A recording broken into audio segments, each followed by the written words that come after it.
Picture a scenario that, I mean, almost every single one of us has experienced, right? Like likely more than once from either side of the dynamic. Oh, absolutely. It's practically a universal experience. Yeah, so you're sitting on your couch on, a random Tuesday evening, you're with your partner or maybe a family member, like a lifelong Or friend. someone you're deeply comfortable with. Exactly.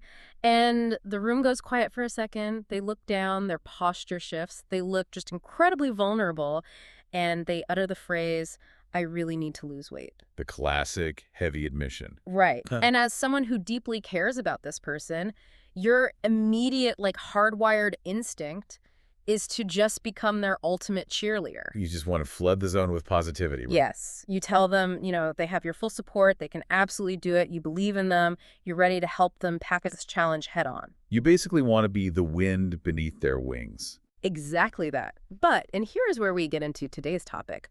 What if that exact enthusiastic support, like that relentless cheerleading, is the precise mechanism pushing them straight toward a spectacular failure? I mean, the proposition is deeply unsettling, isn't it? Yeah. We operate under this culturally ingrained assumption that enthusiasm and vocal support are, well, they're like the universal solvents for any difficult task. Right, like cheers fix everything. Exactly. So suggesting that our most loving encouragements are actively constructing the barricades in someone else's path, I mean, it forces a complete reevaluation of how we understand interpersonal dynamics. It really does. It completely flips the script on what it actually means to be a supportive presence in someone's life. So for you listening today, we are pulling from a profoundly insightful piece of Japanese literature that dissects the psychology of dieting, the frequently misunderstood nature of empathy, and this fascinating behavioral framework the author calls the dining table technique. It's a really brilliant framework, honestly. It blew my mind. So our mission for you today in this deep dive is to unpack the hidden psychological mechanisms of why our standard default modes of encouragement so consistently backfire. We're going to learn how to communicate actual resonant empathy through physical action rather than just, empty words. Yeah, and perhaps the most confronting part of this exploration, we're going to discover how offering true support requires us to look in the mirror and dismantle our own, well, subtly selfish motives. That's a tough pill to swallow. It really is. Okay, let's unpack this. We have to start with the core psychological conflict outlined in the text, this counterintuitive notion that forcefully pushing someone forward is the very thing holding them back. Yeah, so the source material frames this dynamic as a devastating psychological tug of war. The underlying premise operates on this, law of inverse emotional physics. Inverse emotional physics. Okay, break that down for me. So when you strongly and enthusiastically push someone forward to achieve a weight loss goal, you are not simply increasing their forward momentum, you are simultaneously and entirely inadvertently reinforcing and upgrading their internal brakes. Wait, so the resistance inside the person seeking to change actually grows in direct proportion to my enthusiasm? Exactly. The harder you cheer, the harder they subconsciously resist the effort. That is wild. Why does that happen? What's fascinating here is the neurobiological and psychological mechanism driving those brakes, right? The root of this resistance is profound fear. Fear of what exactly? Like fear of the diet itself? Yes, but it's layered. When someone verbalizes a desire to diet, they aren't merely looking at a logistical goal regarding, a caloric deficit. They are staring down a mountain of terrors. Right, because dieting in our modern context comes laden with the anticipation of severe restriction, deprivation. Exactly. It invokes the mental image of those hyper-intense punishing workouts we constantly see peddled by algorithms, routines where people are pushed to the point of physical collapse. Ugh, yeah, the montage of people flipping massive tires and throwing up. It's intimidating. Right. But even more profoundly than the physical fear, there is the intense, paralyzing social anxiety regarding the perceived consequences of failure. Because if they announce this goal and fail, They risk social humiliation. Inside their mind, a brutal conflict emerges. One side holds a genuine, intrinsic desire to improve their health, but the other side is gripped by the absolute terror of failing, the dread of physical discomfort, and, honestly, the fear that their current, heavier self is fundamentally unacceptable to you. oh wow. I want to bring in a mechanical analogy here to really ground the physics of this psychological state for you listening, because I think it helps visualize it perfectly. Go for it. Think about operating a vehicle, right? The person who wants to lose weight is sitting in the driver's seat and they have the emergency brake pulled all the way up. Right, and that rigid, locked brake is their fear. Exactly, their anxiety, their dread of public failure. Now you, stepping into the role of the enthusiastic supporter, you're sitting in the passenger seat. You lean over and just start slamming your hand down on the gas pedal. You're yelling for them to drive. Yeah, you're telling them they have a full tank of gas and open road. You are revving the engine as hard as you physically can. But because that emergency brake is still firmly engaged, the car doesn't move an inch forward. Not in it. The engine is just screaming. The brake pads are grinding against the radiators. And the more you rev that engine with your relentless encouragement, the more internal catastrophic damage you are inflicting on the vehicle. The brake hasn't been released at all. You're just maximizing the friction. I love that analogy because the friction you're describing perfectly maps onto the human endocrine system in this scenario. Really? How so? That screaming engine is essentially a flood of cortisol and adrenaline. The supporter is artificially inducing a fight-or-flight response, and the consequence of that psychological deadlock is devastating to the dieter's internal landscape. Because they're stuck. Right. The text points out that this state leads to a massive, rapid collapse in self-esteem. The dieter feels the immense pressure of your revving engine. They feel their own terrifying immobility caused by that engaged brake, and they internalize that friction as a fundamental, irreversible flaw in their character. So they blame themselves for the car not moving, even though you're the one redlining the engine. Exactly. The internal monologue becomes incredibly dark. They reason that because their partner believes in them so much, and because they're receiving all this vocal support but still cannot take action, well, they must be deeply, inherently broken. Oh, that's heartbreaking. The cheerleader effect basically weaponizes their own immobility against them.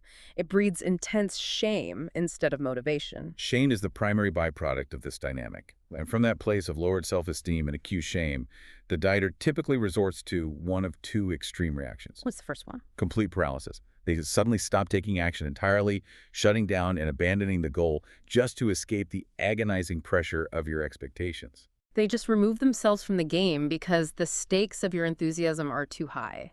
Right. And the alternative reaction is pure panic.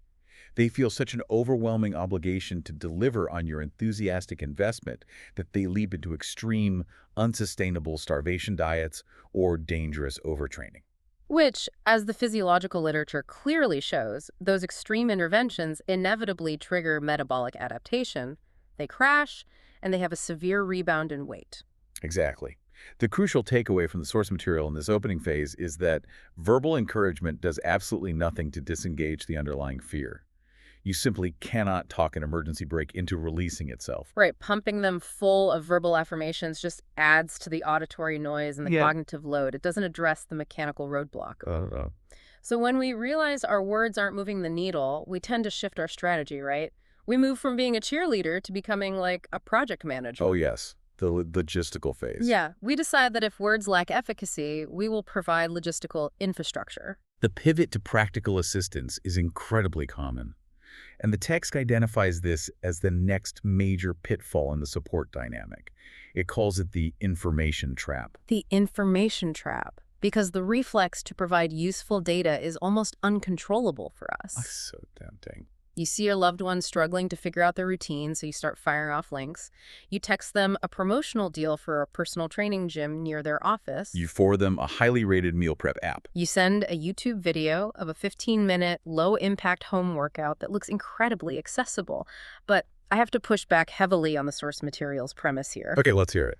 Wait, if I find a genuinely great deal on a gym for a friend who has explicitly verbally told me they want to lose weight, isn't that just the definition of being a proactive good friend? It feels like it. Right, because knowledge is power. If the barrier is that they don't know where to start, how can giving someone a highly effective logistical tool be framed as a negative action? I get where you're coming from.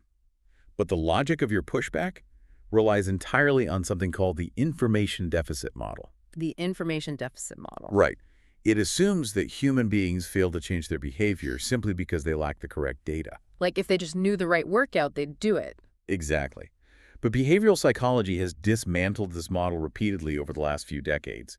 You have to evaluate the intervention through the lens of the recipient's current cognitive state. Okay, so go back to the car with the emergency brake. Right. For someone whose internal brakes are fully locked up by fear, who is caught in that shame-inducing tug of war we just talked about, new logistical information is not perceived as an exciting opportunity or a helpful tool. How is it perceived? It registers as immense, suffocating pressure. Because my helpful gym link is just another metric by which they are going to measure their inevitable failure. Exactly. Let's extrapolate on the psychological isolation this dynamic engineers. Mhm. In our current hyperconnected, algorithmically driven age, ignorance regarding basic weight loss mechanics is practically non-existent. Yeah, I mean, everyone knows what to do, basically. Right. The dieter almost certainly already knows that a caloric deficit is required. They know that consuming whole vegetables yields better metabolic outcomes than consuming highly processed sugars. They know cardiovascular movement is beneficial. Exactly. A lack of logistical information is not the bottleneck here. A lack of emotional safety and self-efficacy is. Wow. So by piling on solutions, sending links, and architecting workout plans, the well-meaning supporter inadvertently shines a blinding spotlight on the dieter's inability to execute on that knowledge. You are effectively increasing their cognitive load when their working memory is already completely hijacked by shame. Precisely. I see the disconnect now. Every time I send a link to a meal prep service, I think I'm handing them a ladder to climb out of the hole. But from their perspective, down at the bottom of the hole, I'm just throwing another heavy object down onto their head. That's a great way to visualize it. I'm accidentally broadcasting the message like, look at this incredibly easy thing you are currently failing to utilize. The interpretation of the gesture fundamentally diverges between the sender and the receiver. The supporter believes they're throwing a lifeline. The dieter feels increasingly isolated, scrutinized, and defective. So the psychological wall between the two of you just grows taller and thicker with every helpful link that gets texted. It does. The source text makes it unequivocally clear that when a human being is paralyzed by a fear of failure, layering logistical information on top of that fear only compounds the paralysis. It reinforces their belief that the problem isn't the environment or the tools, but their own intrinsic lack of willpower. Man, so if we synthesize the failure of both these approaches, right? Our words of encouragement are just aggressively revving the engine while the emergency brake is locked. Right. And our practical information is just piling cognitive pressure on top of an already overwhelmed nervous system, creating massive walls of isolation. A complete deadlock. So if both verbal cheerleading and logistical data fail, how do you actually reach across that divide? How do you physically release the brake? This is the crucial question. Here's where it gets really interesting for you listening, because the source offers a behavioral solution that is radical, deeply challenging to modern sensibilities, and honestly, quite beautiful in its intimacy. It really is. The proposed methodology represents a profound paradigm shift in how we operationalize support. The source posits that before any logistical information can be processed, and long before any verbal encouragement can be internalized, there must be a physical action that communicates deep, unconditional empathy. And the specific, non-negotiable action the author recommends is the intentional sharing of the exact same meals. The exact same meals. To be clear, we are not talking about sitting at the same table eating different things, like me eating a salad while you eat a burger. We are talking about eating the exact same caloric and nutritional footprint. The synchronization must be absolute. Swapping halves of your lunches, or intentionally ordering the exact same menu item at a restaurant. That's intense. It is, and the text places intense emphasis on the fact that this applies even if, and perhaps especially if, the food being consumed is objectively unhealthy. Wait, seriously? Seriously, if they were eating a heavy, greasy meal or a massive sugar-laden dessert, you consume the exact same thing. The act of physically mirroring their food choices bypasses the cognitive defenses that words trigger. Okay, I want to introduce the most striking, arresting visual from the text regarding this concept because it really stuck with me. The author uses a metaphor that demands serious contemplation. That's a powerful image. They compare this act of sharing a meal, of actively sharing the pain and the biological reality of the other person's current dietary state, to lovers kissing. The intimacy implied by that comparison is jarring, Yeah. but incredibly precise in its psychological intent. Yeah, the author details how, in the deeply intimate moment of a kiss, physical and psychological boundaries begin to blur. You momentarily lose track of whose breath is whose Whose lips are whose? There is a temporary total merging of presence and identity. Exactly. And the text argues that sharing a plate, like deliberately ingesting the exact same heavy or unhealthy food that your struggling loved one is eating, engineers a similar emotional and biological merging. Right, it is an intimate act of enmeshment where your care for the other person bypasses the limitations of language entirely. It demonstrates solidarity in a way that advice never could. And grounding this poetic metaphor in clinical psychology reveals why the mechanics of this intervention are so effective. By making the conscious choice to consume the exact same bad food, the double cheeseburger, the large fries, the extra slice of cake, you are stepping directly into the dieter's physical reality without a shred of moral judgment. You are actively dismantling the hierarchy of the relationship. Exactly. Because in a standard support dynamic, you are positioned as the healthy, successful, disciplined individual looking down at the struggling, failing, undisciplined person. Right. I'm the one with the clipboard. But by eating the burger, you abdicate the moral high ground. You are sitting right beside them in the exact same biological reality. You're saying I am with you, even in your flaws. Yes. Your behavior communicates a profound message of psychological safety. Your current state, however imperfect, is safe with me. Okay, but I have to pause and introduce some serious friction here because this concept of radical acceptance through shared consumption, it sounds incredibly dangerous if taken at face value. I know, it raises red flags for a lot of people. Hold on, you are telling me I should eat a massive slice of cake or a greasy platter of fried food with them just to show support? What if I have my own health issues? What if I'm pre-diabetic or have high cholesterol? Those are very real concerns. How is engaging in mutual self-destruction an act of empathy? It feels like we are crossing the line from support into enabling a shared health crisis just to avoid hurting someone's feelings. The concern regarding enabling is the most common and honestly the most valid critique of this approach. It is vital to differentiate between chronic enabling and a targeted acute behavioral intervention. Okay, break down the difference. The author is not advocating for a permanent lifestyle of shared destructive habits. You aren't doing this every day for years. The goal is to shatter a shame spiral that is currently preventing any forward momentum. Right, because shame thrives in isolation and moral hierarchy. Exactly. When you join them in the behavior they feel acute shame about, the shame begins to evaporate because the isolation is broken. You are temporarily absorbing some of their physical burden to alleviate their psychological paralysis. Got it. Now, if you have severe acute health issues, obviously physiological safety takes precedence. You don't put yourself in the hospital.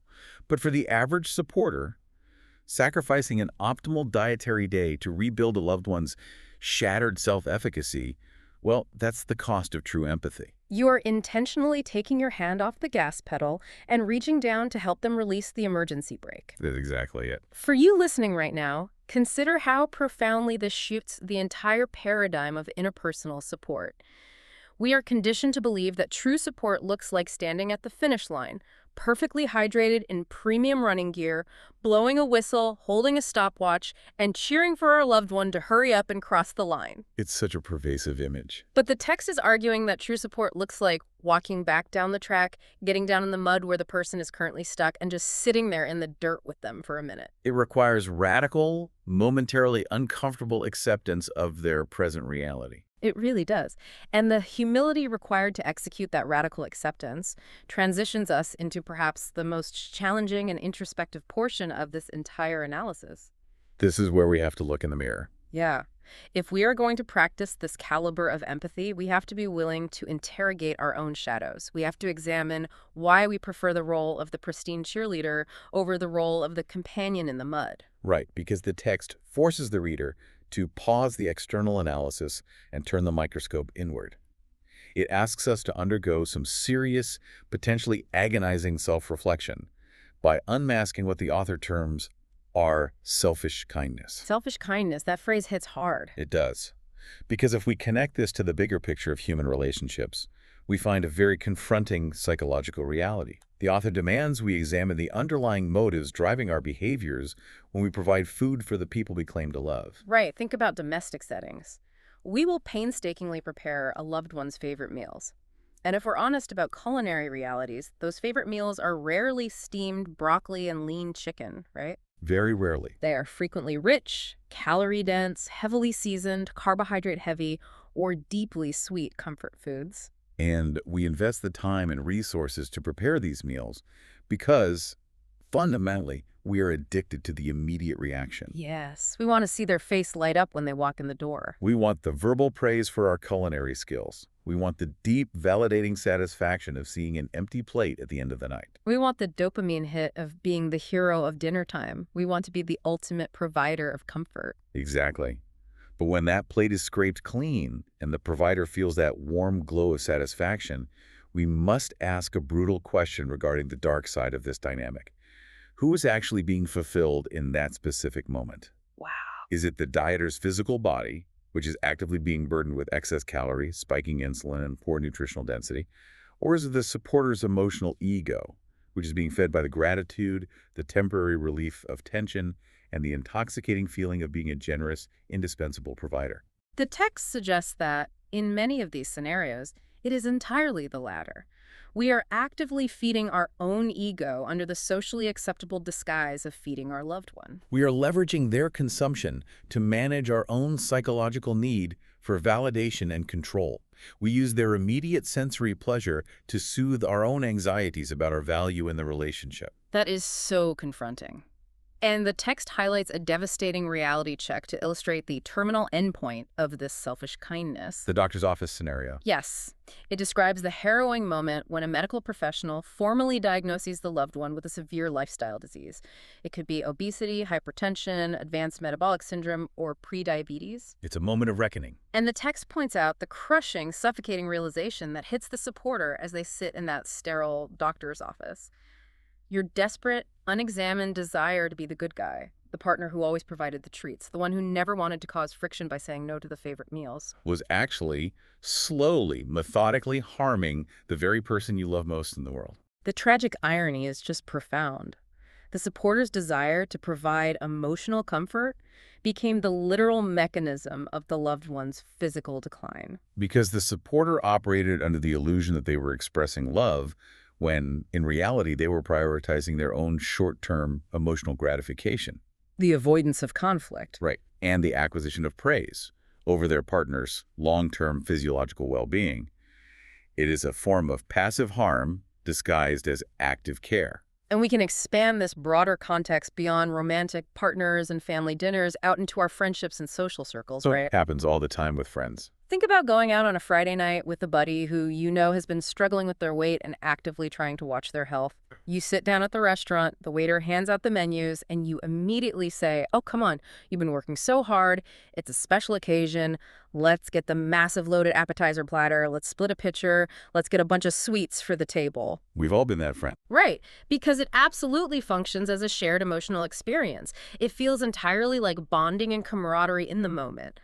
But it crosses the line into aggressively enabling destructive habits, all entirely cloaked under the socially bulletproof guise of friendship and celebration. It's a smokescreen. Because in reality, you are trying to guarantee a fun, indulgent night for yourself, and you are using their participation to dilute your own guilt and validate your own overconsumption. Yes. The clinical term for that dynamic is collusion. Collusion. You are colluding with their worst habits, their weakest moments, so you don't have to examine your own behaviors, and so you can maximize the immediate pleasure of the social interaction without the friction of discipline. It is a mutually assured distraction from health. A mutually assured distractions. Yeah. That's wow. Realizing that we might be an active part of the problem, that our cheerful support or our generous treats are actually rooted in a selfish need for validation, is a deeply uncomfortable truth to process. A very difficult mirror to look into. So what does this all mean for our daily interactions? If cheering them on triggers fear, if giving them logistical information builds walls of isolation, and if constantly feeding them their favorite unhealthy food is secretly just feeding our own ego, how do we actually navigate sharing meals without endlessly enabling a downward health spiral? Right. How do we transition out of the mud? Exactly. As I pushed back earlier, we clearly cannot just eat greasy burgers with them every single day and label it empathy. There has to be an exit strategy. And there is. Empathy is not synonymous with permanent enabling. Empathy is the tool used to establish an unbreakable baseline of trust. Okay. The source material anticipates this exact dilemma and outlines a very clear step-by-step strategy for transitioning from that initial baseline of radical acceptance into actual sustainable behavioral change. Okay, what's the strategy? It requires building a foundation of acceptance, where the morality is stripped away and both parties feel equally valued. The source labels this crucial transitional phase the both are delicious strategy. Out for delicious. Okay, how does that work? The architecture of this strategy is built entirely on the principles of compromise and reciprocity, which are designed to lower cognitive resistance. As we established, you do not just eat their diet forever, sinking the ship together. You initiate a calculated compromise. So taking turns. Exactly. One day, you match their pace entirely. You eat exactly what they desire, no matter how rich, heavy, or calorie-dense, and you consume it alongside them without making a single passive-aggressive comment about calories, macros, or the need to go to the gym later. No sighing while eating a fry. None. You fully inhabit their world. But the crucial caveat, the agreement established beforehand, is that the next time you share a meal, they must match your pace. They eat your healthier, nutritionally optimized style of food, entering your world. Let me throw an analogy at this to picture how this plays out in the real world. It operates very much like a language immersion or a cultural exchange program, right? Oh, I like that. Yeah. Yes. When you implement this strategy, you aren't showing up at their border with a conquering army demanding they immediately abandon their homeland, which represents their current deeply ingrained eating habits and neurobiological comfort foods. Right. You aren't forcing an invasion. Instead, you are simply inviting them to occasionally visit your homeland, your healthier habits and cleaner diet, as a temporary tourist. And in exchange for their willingness to travel, you happily, respectfully, and enthusiastically visit their homeland. You take turns occupying the roles of the gracious host and the open-minded guest. Yes. The tourist analogy captures the psychological nuance perfectly. When you are a guest in a foreign country, you do not insult the local cuisine, nor do you feel guilty for consuming it. Right. Right. You appreciate it for the cultural artifact that it is. Exactly. And the ultimate objective of this alternating exchange, as the text explicitly states, is to engineer an environment where you can both genuinely sit at the dining table, consume a heavily dressed salad one night, and a meat lover's pizza the next, and look at each other and honestly say, both are delicious. Both are delicious. That specific phrasing completely removes the concept of morality from the food. The psychological shift generated by removing that moral weight cannot be overstated in its importance for behavioral change. Because you aren't fighting a war anymore. Right.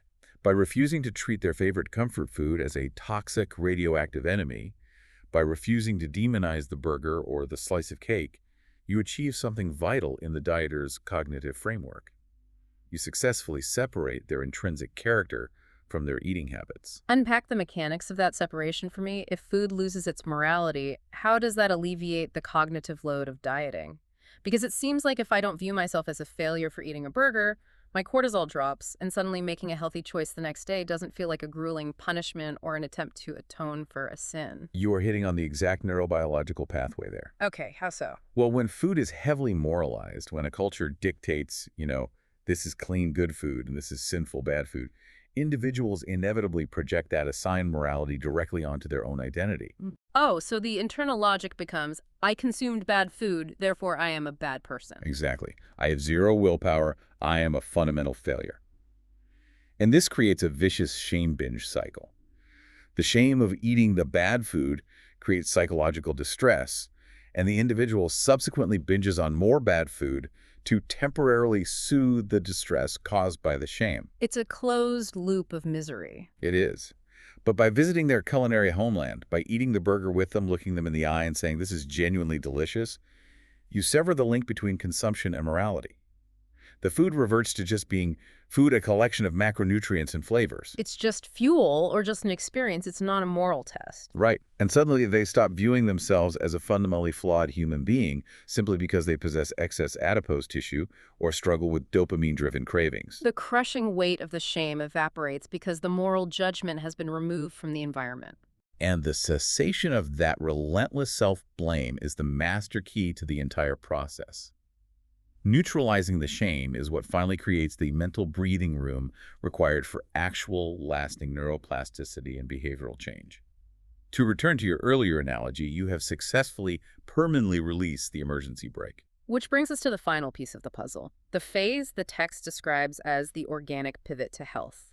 Because once that brake is released, Once that mental breathing room is established and the cortisol levels drop, the source observes that something almost magical happens in the dieter's behavior. It appears magical from the outside, but it is merely the predictable result of shifting from extrinsic to intrinsic motivation. Right. The text observes that once the external pressure of your cheerleading is removed and the internal self-blame is neutralized through the shared meals, the dieter will naturally begin showing an authentic interest in healthier food without any prompting, nagging, or cajoling from you whatsoever. No more forwarding YouTube workout links. No more leaving pamphlets for meal prep services on the kitchen counter. Zero logistical intervention is required.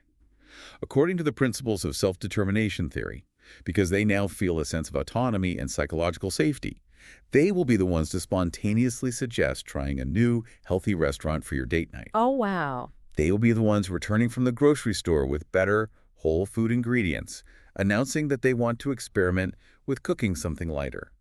The drive to change originates from within their own restored self-esteem. This brings up a critical point regarding the longevity of this change. Why do so many traditional diets, the ones fueled by extreme restriction and enthusiastic cheerleading, end in a massive, mathematically predictable rebound, while this slower, empathy-driven method doesn't? This raises an important question regarding the physiological and psychological mechanics of rebounds. Traditional diets attempt to force severe behavioral and caloric change without ever removing the underlying fear or addressing the locked emergency brake. Right, you're just pushing through the friction. Exactly. You might be able to force a car a few miles down the highway with the emergency brake fully engaged simply by applying sheer, unrelenting willpower to the gas pedal. But eventually the friction wins, the engine blows, the transmission melts down. And in human terms, The willpower depletes, the metabolic adaptation slows the metabolism to a crawl, the psychological deprivation reaches a breaking point, and the individual rebounds, often gaining back more weight than they lost. because they never dealt with the break. Right. The slow, shared meal approach, this cultural exchange of taking turns in each other's culinary homelands, it seems like a massive, inefficient detour to the supporter who is desperate for instant visible results. Yeah, it feels slow. But because this method completely dismantles the fear, neutralizes the shame, and preserves the relationship's emotional safety, it is objectively the fastest, most permanent way to prevent a rebound. The behavioral change integrates into their identity because it is chosen, not coerced. It is the ultimate testament to the power of patience. The source concludes with this really beautiful, sobering realization for the supporter. The more the supporter can drop their own anxiety about the situation, the more they can let go of their own desperate urgency for a quick, visible fix, the more the dieter's actual mental bandwidth and capacity for change increases. The relationship between the supporter's anxiety and the dieter's progress is entirely inverse.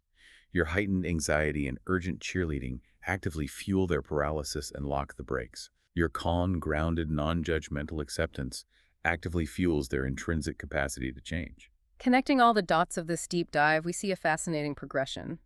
As the dieter's self-esteem is gently, methodically nurtured, not through loud, empty cheers from the passenger seat, but across dozens of quiet, shared meals, across taking turns visiting each other's culinary homelands without judgment, healthy habits naturally begin to take root. They do. And they take root permanently because they are finally germinating from a soil of safety rather than a toxic environment of fear and shame. The foundation of any lasting physical transformation must be psychological trust, not the terror of failure. This has been such a profound, paradigm-shifting journey through this material to synthesize the vast landscape we've explored today.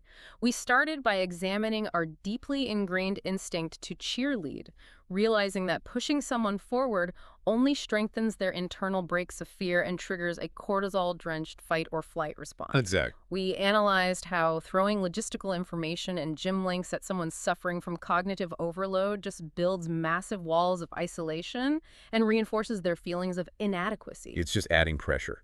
Instead, we learned that true functional support requires us to let go of our own selfish needs for quick results, or our ego-driven desire to be the celebrated provider of comfort foods.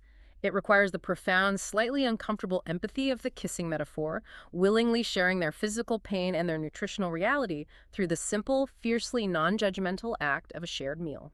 A radical merging of reality. Right. And ultimately, it is about sitting beside them in the mud, successfully separating their inherent worth as a human being from their current eating habits, and patiently waiting as they construct their own intrinsic motivation to find their way to health. It demands a complete structural redefinition of what it actually means to help another human being navigate a crisis of self. And for you listening, I want to leave you with this final application.